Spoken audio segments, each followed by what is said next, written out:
Hello everybody, welcome to the round 12 review. First week of the bye rounds done, where our top 18 score players only will count towards our score. And with those 18 players, I managed to score a 1,927.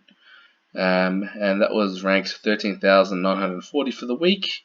And my season rank has gone up 871 places to 4,341, which, yeah, we're moving on up very slowly, but, still getting there. Made 2 trades this week. Traded out Corey Durden and Sam Hayes for Mahito Owens, who's on the bubble from St Kilda this week, and brought in Tim English. Okay, so how must I do? Let's have a look.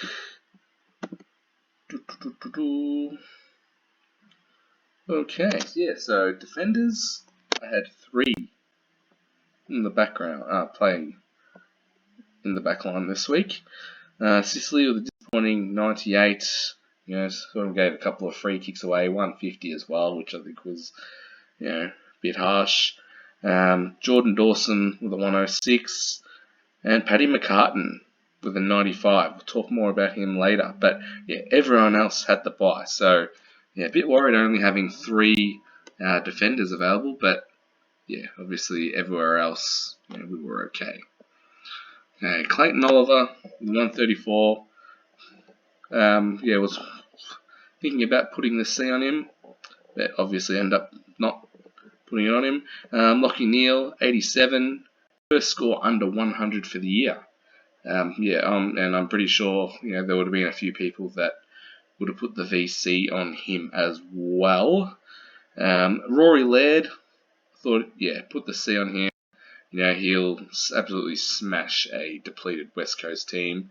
And 136 could have been, I'm happy with that. You take that every day of the week. But there were a couple of higher scores. Sorry about that. But yeah, definitely take a 136. Jackson McRae, 107. It's been a bit down recently. Not quite sure what's going on with him, but he is under 582k. So, after his bye, if you don't have him, you can definitely jump on him, I reckon. Tuke Miller, one nice score with a 167. Yeah, was definitely thinking about putting the C on him, playing against North Melbourne, but, just reading about, he had a bit of an injury cloud with his calf. Hasn't been, he hasn't pumped out a score like this for a while. So I thought Laird would have been the safer option. Petrarca, another disappointing score after being crook last week when he scored 50 and ended up with a 70 this week. But yeah, we'll still keep him. Greg Clark, the 54, and Brady Hoch with a 40, which I don't think ended up counting towards my score. Timmy English making his debut for my team, 80, which was, pretty disappointing. Max Gorn, 198. Big Maxi is back, baby. Couldn't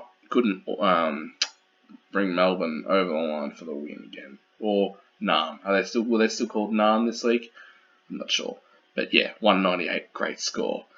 Josh Dunkley, disappointing, 66, but everyone's got him. Will Brodie, 125. Another great score. And it'll be interesting to see what happens with Wilbur Brodius when Nat Fife comes back probably next week. So hopefully it doesn't affect him too much. Lukey Parker, 97. Started off pretty strongly. I think he was on like 60, high 60s at three-quarter time, half time. But seems to have dropped off in the last half, unfortunately. De Koning with a 73. Him and Paddy McCartan, both being great. Almost scored identical for the last month or so. It's going to be hard to see one of them go. But we'll get to that shortly. Robbie McComb, disappointing 43. I think he's a definite trade out option, considering he has the bye. And Paul Curtis with the 55, slow burn rookie. He probably hasn't made enough money for us yet to trade him out. And obviously Zach Butters did not play. Okay, so my trades for this week. First, let's get everyone playing this week onto the ground. Hopefully, Ware can get a game. Cripps. Whoops. Come on.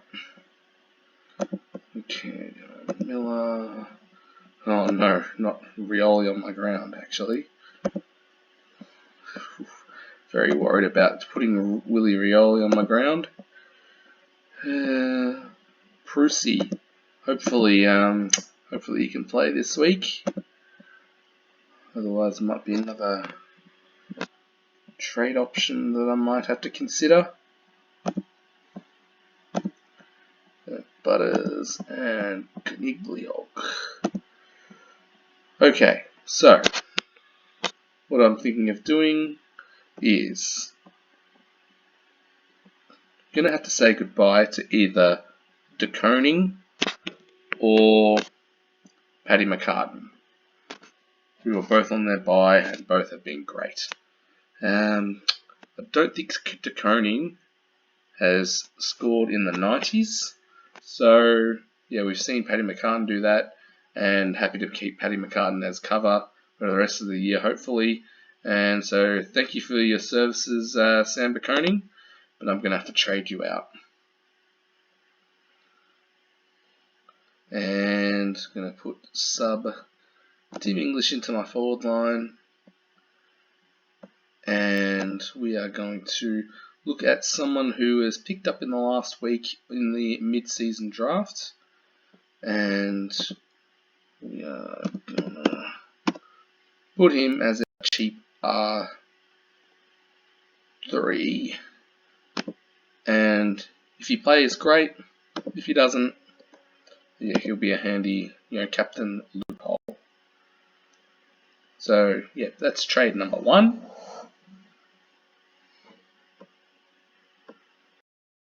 If it wants to load. Okay, so next, so we are going to sub Robbie McComb onto the ground. And we're going to trade McComb.